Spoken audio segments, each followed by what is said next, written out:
Terima kasih Anda masih bersama kami di seputar Aceh. Pemirsa, jajaran Polres Pd Jaya bersama personil pada bulan puasa melakukan pembagian sembako kepada masyarakat miskin dengan menyasar ke sejumlah desa di Kabupaten Pd Jaya. Aksi dilakukan untuk membantu masyarakat yang terdampak COVID-19. Pembagian sembako dilakukan oleh personil jajaran kepolisian Polres Pd Jaya ini demi membantu masyarakat miskin sebab dampak COVID-19 di bulan Ramadan.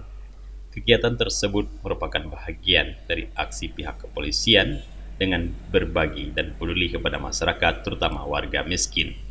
Adapun sasaran yaitu masyarakat kurang mampu yang ada di desa pedalaman Kabupaten Pd Jaya.